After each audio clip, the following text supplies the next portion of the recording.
Welcome to the Stay at Work Home. We are here to question the prevailing assumptions about the meaning of life, work, and the purpose of people. Instead of being torn apart by our vocations, we want to be pulled together. Come along with us as we change our picture of the good life and pursue the home as God intended, one that worships through work together.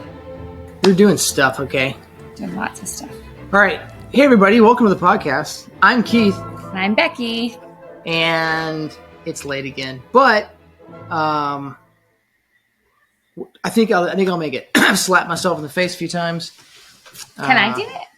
No. So what we're going to talk about, topic today, is kind of, well, hopefully it'll make sense after we do it or when we start talking about it. But bother me, please bother me. How to be a good Airbnb guest and also participate in community. Mm-hmm. At all kinds of levels. Now, when we say please bother me, there are people that I actually probably wouldn't tell that to. Don't want to apply that to. It's more like, stop bothering me. It's my kids, if I'm honest. That's fine. But that's actually wrong, and I know it. This is not. It's not pointing it. Oh, you have to start over. Pointing at me. No. That's good. Okay. You just made Mama seasick, though. She's not watching it. Maybe not, but I wish she. Mom might. Yeah, that's true. She might get seasick too. Anyway, yeah, I think I ought to probably let my children bother me all the time because that's my job. I don't know. It gets to a point. It's like, no, you're being stupid. You need to go away. But there's a principle that this kind of all applies to, and we're thinking about this in the micro sense of when our Airbnb guests, which this is our livelihood primarily right now. Mm-hmm. This is where our family derives its sustenance. Pays the bills. Through our Airbnb properties. We need to know if there is a problem in our cabin for so many reasons. Like the obvious reason of if your house has a problem, you need to know about it so you can fix it. If our guest has a problem, we can only fix that problem if we know about it. And we have had a few circumstances, one main one. Oh, I was so mad about that. That we didn't know about the problem until we got a bad review weeks later. And it was really kind of critical for our cabin at that time to get a good review. That person didn't want to interrupt us? They specifically said, because it was Christmas Eve. We didn't want to bother you on Christmas Eve. We didn't want to bother you. So we thought we'd just sabotage your business instead. Yeah. I really appreciate that. Yeah. So, bothering us. Bother people. Because, like, on one hand, there's, like, you're just needy. And, like, I don't know, you probably know that you're needy. And if your name is, okay, I'm not going to say it, but there's some needy people out there, right? You probably have a clue you're pretty stinking needy. But then there's other people who, like, you're so self-conscious that, like, you just absolutely refuse to ever be a burden or ask for anything because you're too proud to do it. And her name is Becky. Hey, I didn't call names. I just pointed fingers. And they would only have known that if they were watching us on YouTube. That's true. Anyway, so we might have the needy and perhaps the proud. I'm not needy. I'm just very happy to take any help I can get. And you're picky. Yeah, maybe. A lot of things. Anyway. So, why? Oh, yes. I'd be happy to. Yeah, leftovers would be fine. Do you have any black truffle sauce? No? Okay. Oh, never mind. I don't want your leftovers. Anything else? Well, I would love some dessert. Only if it's soft, not crunchy chocolate chip cookies. Or tiramisu. But pretty much nothing in between. Wine. Yeah, sure. What vintage? Never mind. Never mind. Anyway, we're derailing here. But what does this say about people? Because I may not be needy, and I'm probably not going to leave an awful review. Actually, we recently stayed at an Airbnb that was definitely below the mean of quality. Yes, it was. And the listing kind of had a Soviet Union feel about it. Definitely did. Did not feel like you were an industrialized nation when we stayed there. Was it cheap? Relatively speaking, yes, for the area and last minute. Yeah, very and all cheap. Of that. Could it and fit big and big? although you did pay per person. So, but it was not. The pictures denoted the issues to a degree, but the description they were not upfront with, let's just say, the rusticness or the lack of update or the lack of cleanliness, things like that. Update. It was anyway. All that to say, we stayed in this Airbnb. Random pieces of carpet on the floor. Yeah, to cover some of the concrete. Definitely had to wash the dishes before you use them. That was not good. That wasn't good. Lighting was horrible. But like every bed was uncomfortable. It was massive square footage, and it was in a major metropolitan, like in the city, actually. Mm-hmm. It was in the city. Very convenient location. So it was half the price of anything else, and it was huge. So if you needed to house 20 people, you could do it on the cheap. Mm-hmm. Or 8 in our case. In our case. Yeah, 7, I guess. But all this to say. How did we review? Well, I'm not going to. I think I would just come up and say, it ain't nice, but it's 5 stars for how cheap it is. 5 stars for price. Mm-hmm. Nothing else matters. You're looking for the cheapest thing in a city where everything's expensive. Like, that's kind of how I'd say it. So I didn't bother them. As a matter of fact, I went the opposite. I did bother them to a degree. I told them that, hey, I know this place sleeps up to 16 or more, but we shut all the doors because we're Airbnb hosts too. We shut all the doors to the bedrooms we're not going to use. This would be something you could do that would be a kindness to your Airbnb host. Guys, if there are more beds than you need, please don't use the beds or touch the beds or touch the linens that you're not going to actually use, because we are then required to resupply them. Mm-hmm. And whether you think about it or not, somebody has to do that laundry. Somebody's machine has to run. And the more that is. So our first time we had one of our houses on Airbnb. So it's really funny. What? Okay, yeah. We say that. We had our house on Airbnb, and it was like 1 person or 2 people stayed there. She was barely 18, if we know for sure. I don't know what she was. She rented the place that could sleep up to 10 people. And it's like somebody went and laid on every bed. Every single bed. The neighbors let us know that there were many cars in the driveway, not just one. So maybe there was a different person every bed, and not one person just went and wrecked every bed. And it was 20% off because it was our first guest. It was brand new, yeah. You put it so dirt cheap that nobody respectable would rent it. Okay. This brings up a point that I've been wanting to kind of talk about. With price point on this stuff, and this gets to like a cultural thing. Price point, you go too low, people are needy, people are picky, people are ungrateful, and people will trash the place and rate you poorly. Mm-hmm. When we had the price low, trying to get the place booked because it was just a low time. And if you go too high, they'll just be picky. All the exact same stuff, actually. Even trash the place? Except for trashing the place. Really although they may not respect it either, because if they're paying so much, then they don't care about breaking your lamp and not telling you. We use a third-party manager, large company, use a lot of data and puts it on a gazillion different sites, and was somehow able to get twice the amount 2.5 per night times at least, yeah. That we were getting. But then our reviews went down because basically they were paying way too much. And we also didn't live in the same town. We never saw it. So we didn't realize the paint was peeling and the bathroom wasn't looking good anymore, stuff like that. But yeah, basically the super high end was bad and low end was bad too. Mm-hmm. And this is what gets me. And I guess it's because I actually, so you say I'm needy, but it's I'm just willing to take whatever somebody offers me. Or even ask friends or whatever. But when it comes to, I don't know, what you'll think that, I need to call, gosh, what am I thinking of? Some kind of service where we should have gotten something and it wasn't as good, or we didn't get it, and you want me to go call him, make him give it to you. And I'm just let it go. You know what I'm talking about? Mm-hmm. It's why is that? The HVAC situation right now. I want you to slam the door on one because they're taking forever and it's costing us money in our cabins. And you're not diplomatic. And you don't know the cost of changing horses midstream. And I'm probably not actually going to ever make the phone call. I just want to make him feel bad. That's right. She makes me feel bad, but she won't get on the phone herself. So where were you getting with that? There was somewhere in there where I want to be sort of magnanimous and so above it that I refuse to complain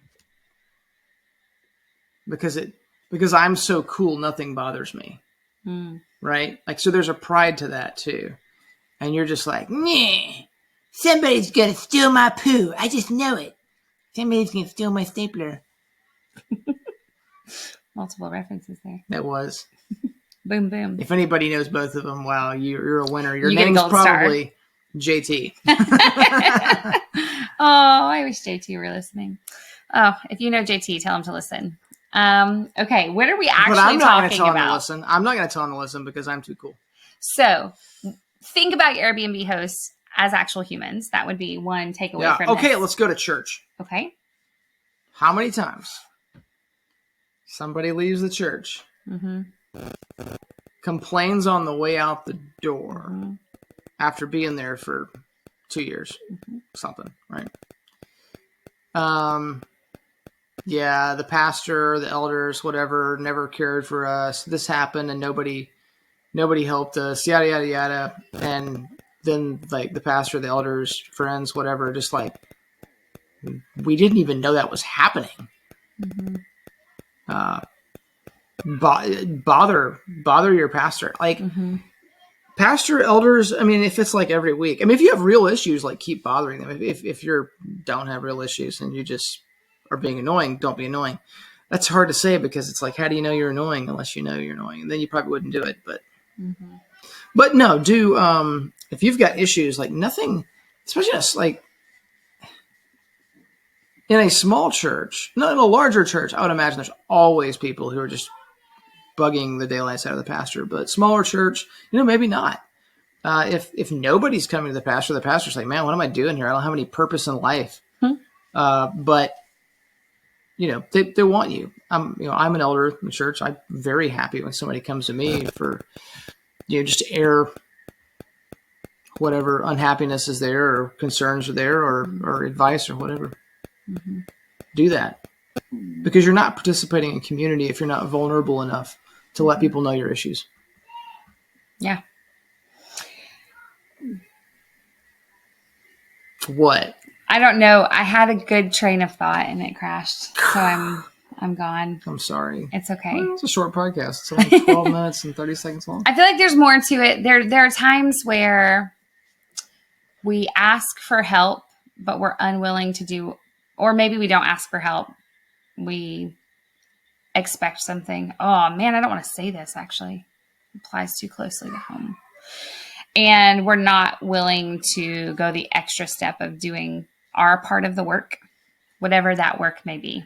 So in the church, for example, maybe we do go to somebody that has offended us or caused some struggle, or we just go with our struggle.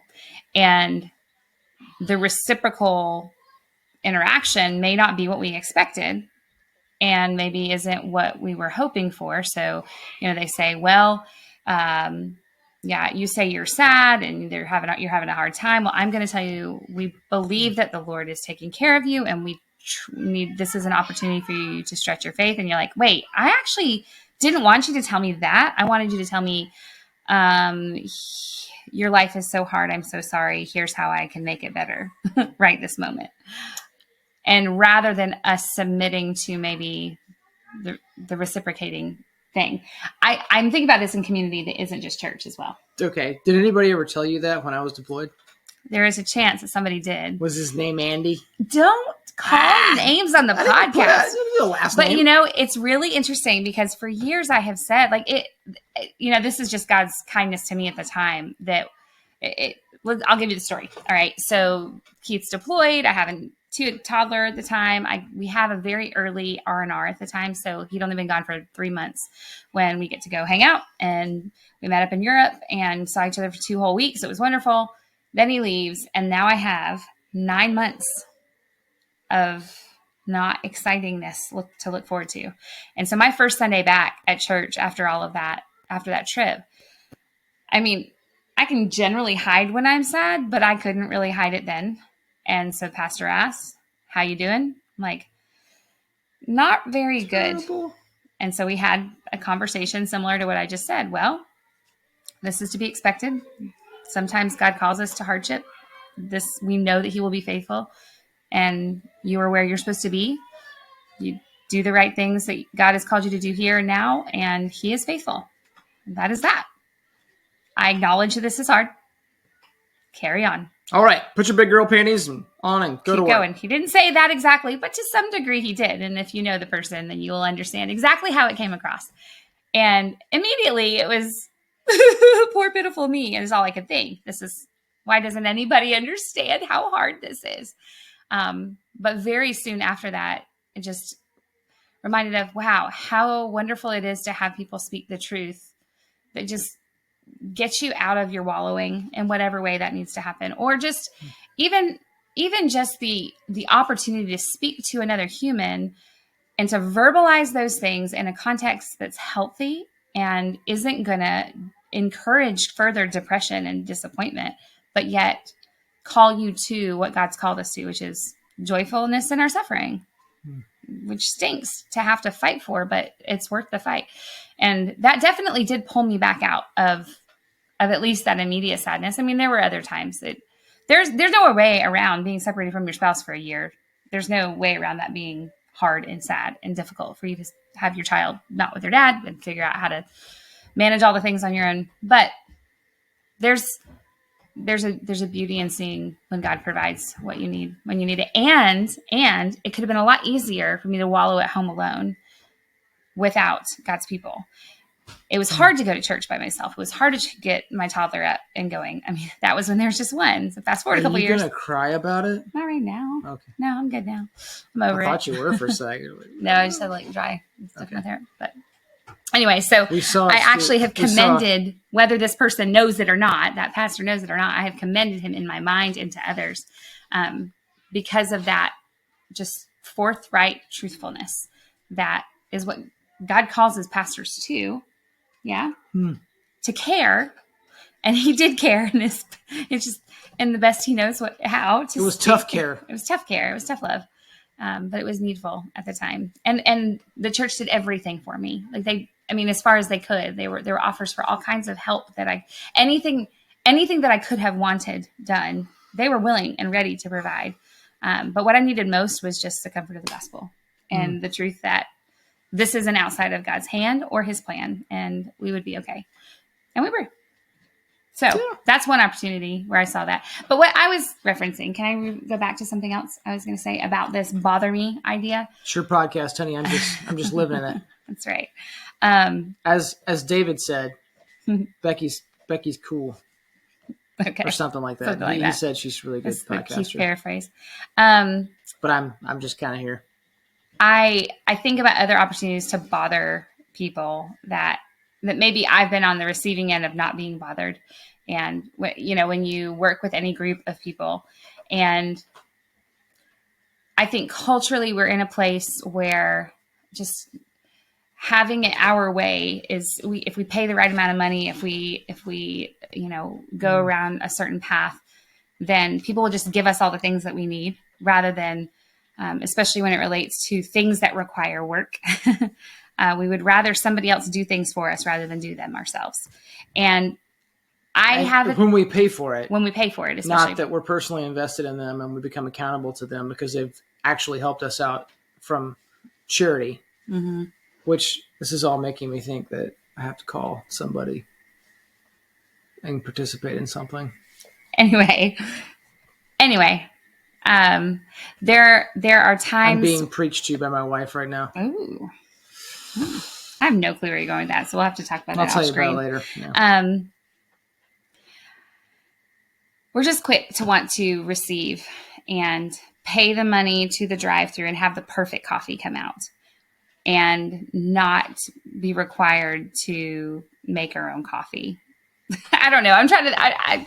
The analogy's breaking down. My analogy's breaking down. You're actually what you don't want to impose upon your neighbor that you ran out of coffee. Instead, you're going to take an hour to go to the store to get more coffee when you could have gone next door and been done in 5 minutes with some more coffee to get you the next day, or more sugar, or whatever the case may be. Yeah. And this life of interacting with other human beings requires effort on everybody's part. But it's not just that it requires effort. It's like for the first time well, to the greatest extent in history thus far, we have the choice of not doing it. Mm-hmm. And that's not ultimately healthy for us. And I guess, okay, yeah, this is going back to something that I fell off the train track for a moment, but it kind of relates to the cancel culture concept, where when something frustrates us, we are in a time in history, just hit the eject we button. can just leave it. And I mean, how many marriages do we see where that happens? How many church leavings does that happen in? How many, even families, like discarding people in your family that aren't easy to get along with. You just discontinue communication. All of these things like that, we have the ability to do that. And yet we are reaping many difficult and uncomfortable circumstances because of it. We're lonely and we're divided and we don't know how to live in communion with other humans at this point in history, because when things get hard, we just unfriend you on Facebook or stop following you or hide you or whatever the thing is. I never followed you to begin with. You never followed me on Facebook? I'm just kidding. I did. No. I still do, I guess. I don't think I follow you on Facebook. You probably shouldn't. I don't want to. I love you, though. I'll be your friend on Facebook. That's cool. Okay. I'll do podcasts with you. I think we can call this one. Okay. And maybe somebody will listen. Hey, can I do a call out real quick? Shout out. You have, we are at the point where we have lots of ideas. We don't have a lot of listeners, as the three of you know, if you're paying attention to how many other people are listening to these podcasts. But we would love feedback on what we could or should talk about. What are things, if you know us in real life, IRL, what is it you want to know about? So that's the funny thing is, like, how do they communicate with us? 3 different people or sets of people that we know seem to like know us a whole lot better because of the podcast. Yeah. It's not necessarily that there's a lot of people we don't know that are listening, but the people that are listening that we know now know stuff that they would have probably never known about us from just our regular interactions, which is crazy. Yeah. That's kind of funny. Hey, you guys that know us better now and we're friends with you, you should start your own podcast so we can hear your So we can know about you. You can say random dumb things. You know who I'm talking about. And then we can make fun of you like you make fun of us. Oh, I haven't gotten made fun of to my face. Exactly. All right. Thanks for putting up with us. See you later. Cheers. This episode of the Stay at Work Home is brought to you by HeartlandBunkies.com.